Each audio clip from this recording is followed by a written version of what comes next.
오늘 본문의 말씀으로 로마서 강의 22번째 말씀 더불어 화목하라 라는 제목으로 말씀의 은혜를 함께 나누겠습니다. 예수님께서는 산상보훈이라고 우리가 일컬어지는 그 말씀을 통해서 그 이전에 유대인들이 한 번도 들어보지 못했던 하나님 나라의 복음을, 그리고 그 복음에 따른 우리의 성도들의 삶이 어때야 하는가를 사람들에게 가르쳐 주셨습니다. 보통은 가늠하지 말라라고 가르치는 것이 전부였지만 예수님께서는 여자를 보고 음욕을 품는 자마다 간음한 자라고 말씀하셨고요. 그리고 전에는 눈은 눈으로, 이는 이로 갚아도 된다라고 했지만 예수님은 오른뺨을 맞으면 왼뺨을 내놓으라고 하셨고, 속옷을 가지고자 하면 겉옷까지 내어주라고 하셨습니다. 억지로 오리를 가자 하면 십리를 동행해 주라고까지 말씀하신 것이죠. 뿐만 아니라 내 이웃의 원수는 미워해도 괜찮다고 했지만 예수님께서는 원수도 사랑하고 또 핍박받는 자를 위하여 기도하라, 이렇게 가르쳐 주셨습니다. 이 말씀은요, 그 당시 사람들이 보편적으로 가지고 있던 소위 말하는 상식이라고 이야기하는 그런 보편성을 뛰어넘는 그런 말씀을 하셨습니다. 굉장히 혁명적이고 센세이션한 그런 말씀을 하셨던 것이죠. 예수님께서 이 세상에 오셔서 가르치실 때 그동안 율법학자들이 가르치던 그 가르침과는 차원이 전혀 다른, 너무나도 파격적인 그런 가르침을 주셨던 것입니다. 지금 우리는 그리스도인들에게 있어서 우리는 그렇게 살아내지는 못하지만 그렇게 살아야 한다라고 믿고 있었던 그 사실이 예수님 당시에는 굉장히 충격적이었던 그런 가르침이었던 것입니다. 자, 그런데 과연 지금은 어떨까요? 우리는 분명 예수님의 산상보훈의 말씀을 알고 있고, 그리고 우리 모두는 배웠습니다. 그러나 여전히 그 말씀대로 살아낸다라는 것은 과거에 예수님께서 직접 가르치셨던 그 시대나 지금이나 별반 큰 차이가 없다라는 것입니다. 새롭게 알아가는 것은 분명히 특별한 일이었습니다. 그러나 그대로 살아낸다는 것은 그때도 지금도 굉장히 어려운 일이라는 것이죠. 예수님의 가르침은 듣는 것에서 끝나는 것이 아니라는 것입니다. 진정한 그리스도인들은 예수님의 가르침을 들을 뿐만 아니라 그것을 행해야 한다라는 그런 영적 부담감, 아니 실제적인 부담감을 우리는 지고 살아가고 있는 것입니다. 예수님께서 산상보훈을 통해서 원수도 사랑하라고 하신 것과, 그리고 바울이 새로운 그리스도인들이 교회 생활을 시작함에 있어서 겪게 되는 실제적인 문제들을 이야기하면서 이것을 서로 연관시키고 있다라는 것입니다. 여러분, 오늘 로마서의 이 말씀은요, 교회 밖에 있는 사람들에게, 교회 밖에 있는 원수들에게도 해당되는 것이고, 교회를 핍박하고 성도를 핍박하는 그런 사람들에게도 해당되는 것이지만, 교회 안에도 우리의 마음에 걸리고 우리를 힘들게 하고 불편하게 하는, 심지어는 나로 하여금 분노하게 하는 사람들에게도 해당되어지는 그러한 말씀이다라는 것입니다. 단순히 좋은 교훈에서 끝나는 것이 아니라 그것을 가지고 우리의 실제적인 삶에 어렵고 힘들고 고통스럽더라도 그것을 적용해야 한다라는 것입니다. 자, 오늘 본문을 통해서 우리 그리스도인들이 우리 예수님의 가르침을 구체적으로 나의 삶에 어떻게 적용해야 하는가, 나의 교회 생활에 어떻게 적용해야 하는가를 바울의 이 로마서의 말씀을 통해서 우리가 함께 살펴보는 그러한 시간을 갖기를 원합니다. 먼저 첫 번째로 오늘 주시는 말씀은 서로 마음을 같이 하라라는 것입니다. 자, 14절에서 16절 말씀을 한번 같이 읽어보겠습니다. 시작. 너희를 박해하는 자를 축복하라. 축복하고 저주하지 말라. 즐거워하는 자들과 함께 즐거워하고 우는 자들과 함께 울라. 서로 마음을 같이 하며 높은 데 마음을 두지 말고 도리어 낮은 데 처하며 스스로 지혜 있는 채 하지 말라. 자, 서로 마음을 같이 한다. 이것은 그렇게 첫 번째 이 가르침부터 좀 어렵습니다. 마음을 같이 한다는 게 참 쉽지가 않습니다. 심지어는 부부도 한 마음을 갖는 것이 쉽지가 않고요. 한 식구도 마음을 같이 해서 똘똘 한 마음으로 이렇게 뭉치기도 사실은 정말 어려운 시대입니다. 저도 저희 아이들에게 저의 생각을 이야기하고 동의를 구할 때가 많이 있는데, 저는 생각에 내가 아이들한테 동의를 구해야 될 게 아니라 나는 얘기하면 아이들은 좀 따라줬으면 하는 그런 마음으로 얘기를 합니다만은, 요즘에 아이들은 아빠는 그렇게 생각하지만 나는 동의하지 못하겠어요. 이게 되는 거예요, 그게. 그냥 아버지가 말씀하면 그냥 좀 따라와주면 좋겠는데 말이죠. 한 집안 식구도 피를 나눈 혈육도 사실은 마음을 같이 하는 것이 여러분 절대 쉽지 않습니다. 그런데 하물며 정말 다르고 그리고 다른 배경을 가지고 살아왔던 성향도 다르고 성격도 다른 사람들이 마음을 같이 한다? 정말 어려운 일이 아닐 수 없고요. 그리고 제가 조금 과장해서 말하자면 이거는 신적인 능력이 있어야 가능한 일이라는 것입니다. 우리가 서로 토론을 많이 한다고 같은 마음이 생기겠습니까? 성향이 같은 사람들만 이렇게 모아서 우리가 교회를 만든다고 서로 마음이 하나가 되겠습니까? 그렇지 않습니다, 여러분. 저는 성령 하나님의 특별한 은혜가 있어야 우리가 한 마음을 품을 수 있다라고 저는 그렇게 믿습니다. 그래서 여러분, 우리가 한 마음을 품기 위해서 토론하기보다는 먼저 기도하고요. 그리고 서로 따져 묻기보다는 서로 기도하는 일이 항상 먼저 되어야 한다라고 저는 믿습니다. 그게 없으면요, 마음을 하나로 모으기가 너무 어렵더라. 그래서 성도들이 마음을 모은다는 것은 회의를 오래 해서 되는 것이 아니라 어떻게 보면은 성령께 우리를 맡겨드리고 그리고 모든 결정을 주님께 의지해야만 그것이 비로소 가능하다. 우리가 그렇게 이야기할 수 있는 것입니다. 예수님이 산상수훈에서 원수를 사랑하고 너희를 핍박하는 자를 위하여 기도하라 라는 것과 여러분 이것은 같은 맥락인 것입니다. 너희들을 박해하는 자들과 마음을 같이 하라. 이 말씀이 예수님의 이 마태복음 5장에 나오는 산상보훈의 말씀과 같다라는 이야기인 것이죠. 사실 여러분, 나를 사랑하는 사람과 내가 사랑하는 사람과 마음을 모으는 것은요, 별로 어렵지 않습니다. 나를 사랑하는 사람을 내가 사랑하는 것, 그거 어렵지 않아요. 그러나 그것은 예수를 믿지 않는 사람들도, 그리고 예수님이 말씀하셨듯이 길에 지나다니는 죄인들도 그건 얼마든지 할 수 있는 것이고 이방인도 얼마든지 할 수 있는 것이라는 거예요. 우상을 믿는 사람들도 가능한 일이라는 것입니다. 그러나 예수 믿는 사람들이 다른 것은 나를 사랑하지 않지만 나는 그를 사랑할 수 있고 기도할 수 있다라는 것입니다. 사랑하는 성도 여러분, 진정한 교회 생활은요, 서로 다르고 다 잘 안 맞아도 모두가 서로 같은 마음을 가지고 사는 것입니다. 마음을 같이 하는 것입니다. 우리가 마음을 같이 하면 같이 살지만 마음을 같이 하지 않으면 어떻게 같이 살겠어요? 결국에는 피차간에 불편하고 어렵고 그러다가는 결국에는 망할 수밖에 없는 것 아니겠습니까? 어떤 직장을 다니던 청년의 이야기입니다. 이 청년은 이 직장에서 그 직장 상사 때문에 스트레스를 굉장히 많이 받고 있는 그런 청년이었습니다. 이 청년의 상사는 아주 성격이 까다로운 사람이었던 것 같아요. 제가 몇 가지 얘기만 들어봐도 예사 사람은 아니라는 생각이 들더라고요.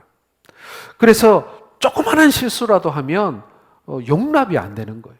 조그만 실수만 해도 엄청나게 야단을 맞고 이 청년은 실수할까 봐 늘 전전긍긍하는 그런 청년이었습니다. 나중에는 그 직장 상사 때문에 내가 이 직장을 더 이상 못 다니겠다. 내가 다른 회사로 옮겨야 되지 않을까라는 그런 생각도 하루에 몇 번씩 하곤 했다고 합니다. 자, 그러던 어느 날 같은 부서는 아니지만 같은 직장에서 일하고 있는 동료인데 크리스찬이었어요. 그 동료가 이런 얘기를 해주더랍니다. 이 친구도 자기를 힘들게 하는 직장 상사가 있었는데 자기는 이렇게 해서 그것을 이겨낼 수 있었다라고 조언을 했는데 그게 비결이죠. 비결을 가르쳐 줬는데 아주 간단했습니다. 상사로부터 야단을 맞을 때마다 꾸중을 들을 때마다 그 상사를 속으로 축복해 주라는 것이었습니다. 이 청년이 그렇게 얘기하더라고요. 말도 안 되는 소리였다. 나를 힘들게 하고 어렵게 하는 그 사람을 내가 축복해 준다. 야단칠 때마다 속으로 욕을 했으면 욕을 했지 내가 어떻게 그 사람을 축복할 수 있겠는가. 그런데 내가 이게 안 되면 내가 회사를 옮겨야지 라고 생각하면서 그래 마지막으로 저 사람도 했다는데 나도 한번 해보면 어떻게 될까 싶어서 그렇게 한번 해봤다고 합니다. 욕을 하는 대신 그 직장 상사가 자기를 꾸중하고 야단칠 때마다 트집 잡을 때마다 속으로 축복의 기도를 했다고 합니다. 심지어는 어느 날은 이를 뿌덕뿌덕 갈면서도 축복의 기도를 해줬다고 합니다. 여느 날처럼 별것도 아닌 일을 꼬투리 잡아서 또 야단을 치는 것입니다. 이렇게 기도했다고 해요. 하나님, 이 사람에게도 은총을 베풀어 주시기 바랍니다. 이 사람의 마음에 평안을 심어 주시기를 바랍니다. 물론 그렇게 기도한다고 해서 이 상사가 바뀌었을까요? 아니요. 하나도 달라진 게 없었어요. 그 사람은 하나도 변하지 않았습니다.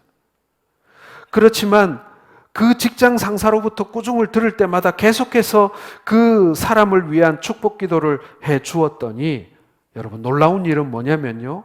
상사는 변하지 않는데 축복 기도를 해준 자신에게 변화가 생기더라는 것입니다. 전에는 정말 입술을 깨물고 이를 뿌득뿌득 갈면서 축복 기도했던 자신이 이제는 그렇게 굳이 안 해도 기도를 할 수 있게 되더라는 것입니다. 분명히 상사로부터 꾸중을 듣는 것은 똑같은데 상사에게 미운 마음이 들지 않기 시작하더라는 것입니다. 아니 그런 마음이 아예 없었다면 거짓말인데 조금씩 그것이 줄어들어 가더라는 것입니다. 그 사람을 불쌍히 여기게 되었고 이해하려고 노력하게 되었고 그리고 진정으로 나중에는 고마워하는 마음까지 생기게 되더라는 것입니다. 그리고 또 하나 찾아온 변화는 뭐냐면은 자신의 마음속에 평안이 찾아왔다라는 것입니다. 자신을 꾸중하는 상사를 대할 때 언제나 밝고 상냥한 모습으로 꾸중을 들을 수 있게 되었다. 싫은 표정 안 내고 화난 표정 내지 않고 얼굴이 울그락불그락 색깔이 변하지 않으면서 그 꾸중을 편안하게 듣게 되었다라는 것입니다. 그런 모습을 보면서 결국 그 직장 상사도 이제는 야단칠 때 좀 부드러운 모습으로 야단을 안 친다는 얘기는 아니에요. 하지만은 야단을 치고 꾸중을 해도 전처럼 막 인격을 막 깎아내리거나 모욕하거나 그렇게 야단을 치는 것이 아니라 예의를 갖춰서 상냥하게 야단을 치기 시작했다. 그런 얘기를 제가 청년으로부터 들은 적이 있습니다. 저는요, 그 청년이 굉장한 승리를 경험했다라고 생각을 합니다. 저는 그 청년이 정말 영적으로 큰 싸움을 벌였다고 생각을 합니다. 이게 정말 쉬운 일이 아니거든요. 여러분도 그렇잖아요. 그런 경험 해보셨잖아요. 그게 정말 쉬운 일이겠습니까? 예수님께서는 제자들을 둘씩 세워 전도를 보내시면서 어느 집에 들어가든지 그 집에 평안을 빌어주라고 말씀하셨습니다. 그런데 만약 그 집의 주인이 그 평안을 거부하고 그리고 그 복음을 거부하게 될 때 거기 있으면서 평안이 그 집에 임할 것이고 만약 평안을 받을 사람이 거기에 없으면 어떻게 된다고요? 그 평안이 누구에게 돌아갑니까? 나에게 돌아온다라고 누가복음 10장에서 말씀하고 있습니다. 여러분 이것이 영적 원리예요. 저는 그 청년이요. 자기를 꾸중하는 그리고 야단치고 꼬투리 잡는 그 직장 상사를 위하여 축복하고 평안을 빌어줬는데 그 직장 상사가 결국에는 그것을 받을 만한 사람이 못 되었다면요. 결국에는 그 청년이 빌었던 평안이 자기에게 찾아온다. 아니 실제로 그렇게 자기에게 평안이 찾아오게 된 것입니다. 평안뿐이겠습니까 여러분? 우리가 누군가를 축복했을 때 여러분 그 축복이 결국에는 나에게 돌아오게 되는 것을 여러분 믿으시길 바랍니다. 여러분, 우리 교회 생활도 좀 그렇게 해야 될 필요가 있습니다. 우리가 누군가에게 속을 끓일 때가 있어요. 마음이 상할 때가 있습니다. 그때마다 여러분 축복하시기를 바랍니다. 그리고 그 축복이 결국에는 나에게도 유익이 되고 나를 복되게 하는 일임을 여러분 기억하시기를 주님의 이름으로 축원합니다. 두 번째로 여러분, 화평을 누리는 삶을 잊지 마시기를 바랍니다. 자, 17절과 18절을 같이 한번 읽어보겠습니다. 시작.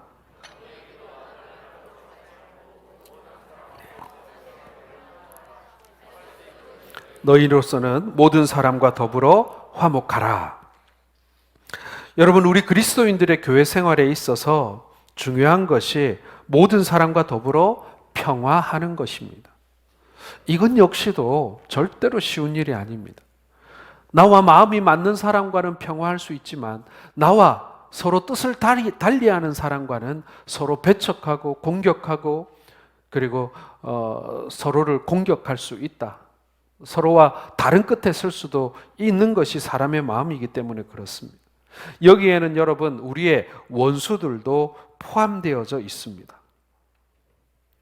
저는 서울 용산에 있는 전쟁기념관을 손님들이 오면 꼭 한 번씩 모시고 갔더랬습니다. 특별히 외국에서 손님이 오면 서울에 있는 전쟁기념관, 천안에 있는 독립기념관을 저는 꼭 모시고 갔더랬는데요. 이 전쟁기념관에 가보면요, 그 연평해전 당시에 북한군 함정의 이 포격을 맞아가지고 결국에는 이 많은 병사들이 목숨을 잃고 배가 침몰한 그 참수리 고속정이 그 통째로 이렇게 인양이 돼가지고 그 전쟁기념관 마당에 이렇게 전시가 되어져 있습니다. 그 배를 보게 되면요, 막 얼마나 많은 총탄을 맞았는지 막 사방에 막 큰 구멍, 작은 구멍, 막 엄청나게 총탄 구멍이 많이 나 있습니다. 그걸 볼 때마다 야, 이 여전히 휴전 상태구나. 우리는 아직 전쟁을 끝내지 못했구나라고 하는 그런 마음이 실감이 되더라고요. 그 실감이 된과 동시에 이 적대감도 생기더라고요. 왜 우리를 이렇게 같은 동포면서도 이렇게 못 살게 굴고 이 젊은 청년들을 이렇게 목숨 잃게 했을까? 그런 이제 울분이 생기고 원망이 생기더라고요. 자, 그런데 여러분, 우리가 전쟁을 일으켜서 북한을 제압할 수 없기 때문에 전쟁을 일으키지 않고 평화를 얘기하는 것이겠습니까? 여러분, 우리는 평화를 원하기 때문에 국방력도 기르고 외교도 하고 그러는 것 아니겠습니까? 여러분, 저는 교회도 마찬가지라고 생각합니다. 우리로 하여금 적대감이 들게 만들고 우리로 하여금 원망하게 만들고 다투게 만드는 사람이 교회 밖에도 있고 그리고 교회 안에도 가끔 있을 수가 있습니다. 없으면 좋겠습니다만은 그런 사람이 생길 때가 있어요. 여러분, 교회에도 평화가 필요합니다. 저 북쪽에 있는 원수 같은 그런 집단과도 우리가 평화를 필요로 하는 것처럼 여러분, 우리 안에도 평화가 필요합니다. 그래서 모든 사람들과 평화를 우리가 도모해야 한다라는 것입니다. 어제 뉴스 보니까 중동에서 또 전쟁이 터졌더라고요. 유럽에서 전쟁도 아직 안 끝났는데 또 중동에서 전쟁이 일어나더라고요. 또 어디에서 또 전쟁이 일어날지 모르겠습니다. 항상 이 사람들이 사는 세계는 항상 전쟁의 소식이 끊이지가 않는 것 같아요. 사랑하는 성도 여러분, 교회가 싸움이 있으면 복음은 전파되지 않습니다. 교회 안에 다툼이 있으면, 전쟁이 시작되면, 교회 안에 평화가 깨지면 더 이상 복음은 우리로 말미암아 전해지지 않습니다. 오늘 모든 사람과 더불어 평화하라라는 주님의 음성에 우리가 귀를 기울여야 하는 이유는 무엇입니까? 그것은 그리스도인의 역할, 교회의 역할을 우리가 다 하기 위해서인 것입니다. 우리가 그것을 지키지 못할 때 우리는 더 이상 그리스도인으로서의 사명도, 교회로서의 사명도 감당할 수 없게 된다라는 것입니다. 원수가 예뻐 보이지는 않습니다. 금방 그렇게 되는 것이 아닙니다. 아까 말씀드린 청년처럼 정말 수많은 축복의 기도가 있어야만 비로소 좀 덜 미워 보이고요. 그리고 정말 예뻐 보이는 데까지 가려면 정말 오래 걸립니다. 그리고 힘이 듭니다. 그러나 분명 그렇게 함으로 말미암아 우리가 한 걸음 한 걸음 예수님을 닮아가는 삶, 예수님께서 산상보훈에서 말씀하셨고 오늘 바울 사도가 오늘 우리에게 말하고 있는 더불어서 화평하라는 이 말씀에 우리가 다가갈 수 있는 것 아니겠습니까? 그리고 그래야만 비로소 우리가 세상의 빛과 소금이 될 수 있는 것 아니겠습니까? 서로 다투기만 하고 날마다 깨 부수는 소리만 나는 그런 집을 보면서 누가 그 집을 부러워하며 날마다 분쟁과 소란한 가운데 빠져 있는 교회를 보면서 어느 누가 나도 예수 믿고 싶다는 생각이 들겠습니까? 여러분, 우리의 마음속에 뭔가 걸림이 생기고 우리의 마음속에 뭔가 원망하는 마음이 들 때 이거 하나 기억하세요. 우리가 화목하지 못하면, 우리가 다투게 되면 제일 손해보시는 분이 하나님이시다. 여러분, 그걸 우리가 기억하기를 주의 이름으로 축원합니다. 마지막 세 번째로 여러분, 원수 갚는 것은 하나님께 맡기는 것입니다. 자, 19절 말씀 같이 읽겠습니다. 시작. 내 사랑하는 자들아, 너희가 친히 원수를 갚지 말고 하나님의 진노하심에 맡기라. 기록되었으되 원수 갚는 것이 내게 있으니 내가 갚으리라고 주께서 말씀하시니라. 자, 우리가 항상 잊지 말아야 할 것이 그것입니다. 불의한 우리는 친히 원수를 갚을 자격이 없는 사람들이다라는 사실입니다. 예, 나는 원수 갚을 만큼 나는 의로운가? 우리가 그렇게 질문해 보라는 말씀인 거예요. 나는 누군가에게 나에게 잘못한 사람 혹은 누군가에게 잘못하는 사람을 향해서 원수를 갚을 수 있을 만큼 나는 당당한 사람인가? 그걸 묻고 있는 것입니다. 원수 갚는 것, 그리고 그것을 보응하는 것은 전적으로 공의로우신 하나님의 권한에 속한 일이다라는 것이죠.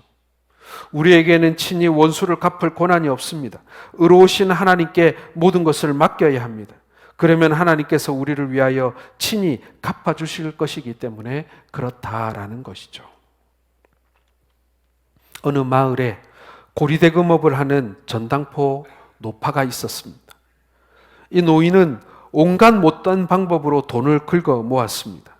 그러나 좋은 일을 위해서는, 가난한 사람들을 위해서는 한 푼의 돈도 사용하지 않았습니다. 그 모습을 보면서 한 청년이 울분에 차서 이렇게 생각했습니다.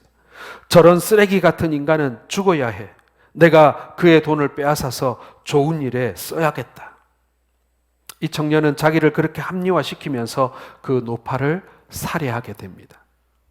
그리고 그 노파의 돈을 빼앗았어요. 그리고 그 돈으로 자기가 처음 생각한 대로 좋은 일에, 그리고 가난한 사람들을 위해서 사용하게 되어집니다. 자, 그럼에도 불구하고 이 청년의 마음에는 기쁨과 평안이 사라져 버렸습니다. 아무리 자기를 합리화시키려 해도, 아무리 스스로 변명을 해보아도 그것이 자신에게 위로가 되지 않았고 마음이 편안하지를 않았습니다. 결국 그 전당포 노파를 죽였다라는 양심의 가책 때문에 일평생 동안 괴로워하며 불행하게 살았다라는 이야기인 것입니다. 이 이야기는 러시아의 문호 도스토옙스키의 죄와 벌에 나오는 그 이야기인 것이죠. 사랑하는 성도 여러분, 불의한 우리가 원수를 갚게 될 때 우리의 마음이 속 시원할 것 같습니까? 그렇지 않습니다. 가끔 여러분, 우리 집 앞에 혹은 내가 차를 대는 곳에 불법 주차를 한 차들이 보면 한번 빵 걷어차고 차버리고 싶은 마음이 들 때가 있지 않습니까? 저도 저희 집 주차장을 이렇게 차를 대다 보면은 좀 어떤 큰 차들은 2대 될 수 있는 자리에 너무 이렇게 가운데 돼가지고 옆에 못 들어가게 이렇게 만들어 놓은 주차를 간혹 볼 때가 있는데요. 그때는 정말 한번 팍 걷어차고 싶은 그런 마음이 들 때가 있습니다. 예, 우리 모두에게는요, 뭔가 갚아주고 싶은 마음, 뭔가 좀 심하게 말해서 보복하고 싶은 마음이 우리 마음 속에는 있는 것입니다. 여러분, 그 마음이 들 때 여러분 잘 싸워 이기시기를 바랍니다. 그것은 내게 속한 것이 아닙니다. 공의로우신 하나님이 하실 일이고, 그리고 그 모든 것을 정확하게 시시비비를 따라 갚아주실 수 있는 분이 우리 하나님이시라는 거예요. 나는 감정적일 수밖에 없어요. 나는 얼마든지 나의 어떤 나만의 생각에 빠져서 잘못 판단할 수 있어요. 그러나 우리 하나님께서는 공의로우신 분이시고, 그리고 오류가 없으신 분이기 때문에요, 정확하게 그것을 갚아주실 수 있는 분이다라는 것입니다. 어떠한 경우에도 복수하고 원수 갚는 일을 정당화할 수는 없습니다. 악은 더 큰 악을 낳을 수밖에 없는 것이고, 보복은 더 큰 보복을 불러오게 되는 것입니다. 여러분, 어제도 축구 경기 다 보셨죠? 축구 경기를 할 때 심판이 반칙을 한 선수들에게 옐로우 카드도 주고 그리고 레드 카드도 줍니다. 그런데 여러분, 심판이 제일 엄하게 보는 것이 무엇인 줄 아십니까? 그것은요, 상대방에게 이 반칙을 한 그 선수보다 그 반칙한 선수에게, 보복한 선수에게 더 큰 벌을 준다라는 것입니다. 반칙하면 안 되죠. 다치게 하면 안 되니까요. 그러나 그거보다 더 나쁜 것은 그 반칙에 대하여 보복하는 것입니다. 그 보복하는 행위가 인정이 되면, 저 정도 태클을 당하고 저 정도 반칙을 당하면 그냥 욱하는 마음에 손 한번 올라갈 수도 있지라고 생각이 되지만, 그 순간 그 경기는 스포츠가 아니라 뭐가 되는 거예요? 싸움이 되고 전쟁이 되는 거예요. 그걸 막기 위해서 가장 엄하게 다루는 것이 보복행위인 것입니다. 사랑하는 성도 여러분, 우리가 누군가에게 부당한 일을 당할 수도 있고, 그리고 불의한 일을 우리도 당할 수도 있습니다. 그런데 그 불의한 일에 대한, 그 부당한 일에 대한 그 원수 갚는 것은요, 우리가 하면 그때부터는 더 큰 악을 우리가 생산하게 되는 것입니다.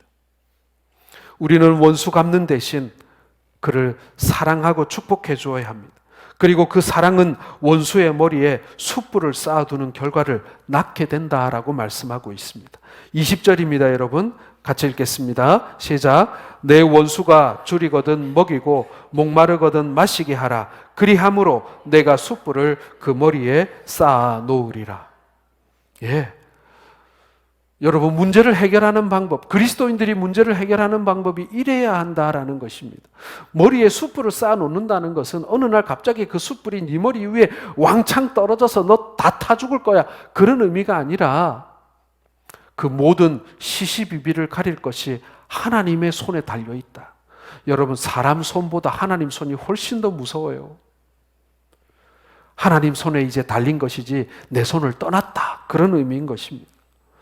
사랑하는 성도 여러분, 그 모든 것을 하나님께 맡기고 우리는 서로 사랑하기를 힘쓰시기를 바랍니다. 원수라도 사랑하기를 힘써야 하는 일이 바로 우리의 몫인 것입니다. 원수를 갚고 공의대로 갚아주고 시시비비를 따지고, 그건요, 우리 주님께서 하실 일이에요.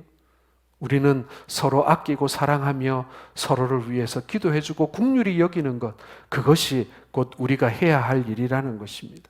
교회 밖에 있는 악인들을 위해서도, 혹 교회 안에 있는 나의 걸림돌을 위해서도 우리는 그러해야 한다라는 것이죠. 자, 사랑하는 성도 여러분, 오늘 우리가 함께 성찬을 나누게 될 것입니다. 성찬의 의미는 예수 그리스도의 피와 살에 우리가 참여하는 것이기도 하지만, 오늘 한 잔을 마시고 한 떡을 한 자리에서 먹고 마시는 우리 모든 성도들의 연합을 의미하기도 합니다. 우리가 한 식구라는 거예요. 우리가 한 몸이라는 거예요. 그래서 우리는 서로 화목해야 되는 존재라는 거예요. 그것을 우리가 성찬을 통해서 확인하는 시간인 것입니다. 오늘 성찬에 참여하실 때 우리를 하나 되게 하신 그 하나님의 화목되게 하심을 소원하면서, 오늘 이 시간 우리와 함께 떡과 잔을 나누는 우리 성도들을 우리가 이해하고 그들을 축복하는 마음으로 여러분 성찬에 참여해 주시기를 바라겠습니다. 기도하겠습니다.